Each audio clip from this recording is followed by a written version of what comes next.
Why not just keep going with it? May as well just go all out and say it. The earth is flat, birds are government drones, and we've never set on foot on the moon, and Joe Biden received 81 million votes in the 2020 election. So let's just see how many lists we could get on here today. But Mr. Shellenberger, I wanted to ask you, I think I understand from this hearing that you would agree that classifying information like this is not in the best interest of the people. Is that correct?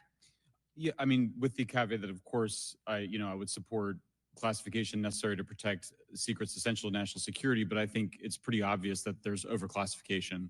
Overclassification, yes. And so in most instances, if they can't tell us what, do you think at some point they'll at least tell us why?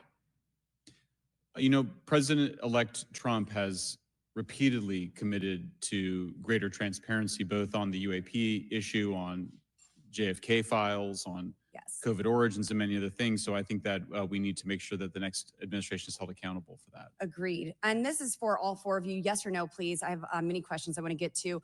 Are there any known instances of recovered materials or technologies that are not of human origin and maybe connected to any advanced bioscience defense programs within the USG?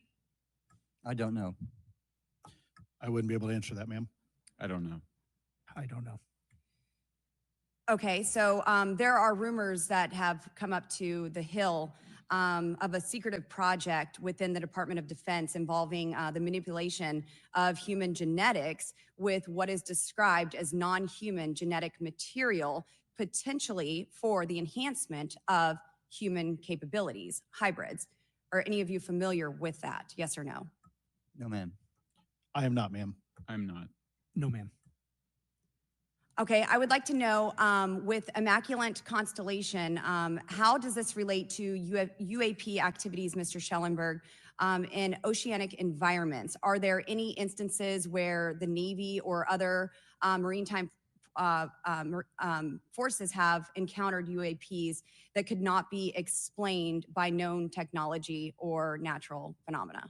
Yeah, the Immaculate Constellation covers both terrestrial and oceanic, and there's actually a number of cases described in the report that occur in the ocean. And do you believe that there is a concerted effort by the Pentagon to keep Congress out of the loop regarding these UAP activities, specifically in our waters? Yes. I think it's about 5% of our ocean that's actually been studied in detail by man, and we've studied more of space than we had of our own oceans. And so are there any accounts of UAPs emerging from or submerging into our water, which could indicate a base or presence beneath the ocean's surface? I don't know about a base, but as I mentioned, I had a different source entirely describe this pretty extraordinary footage that exists of orbs, of an orb coming out of the ocean and being met by another orb. Some would say that there's multiple hotspots where we see frequent activity. So in your investigations, have you come across any data or visual evidence like sonar readings or underwater footage of these UAPs? I have not beyond what's in the report. You've written about UAPs not only in the air, but in underwater. Are there any specifics on what you've learned about the UAP activity in our oceans? Particularly, have you spoken with sources who have provided any evidence or eyewitness accounts of these UAPs interacting with our naval forces or being detected by our underwater surveillance systems? Nothing beyond what's in the report and then the specific case that I mentioned with the orb. So this report says it all. There's no other information that we are aware of regarding the activity within our waters. I have other sources that have told me that have shared a significant amount of information, but they're not comfortable with me sharing it at this point. Okay. Are there any technological capabilities observed in these oceanic UAPs that seem to defy our current understanding of physics or our engineering capabilities? It seems like they all do. Yes, I would agree with that. My time is up, but I do appreciate your bravery.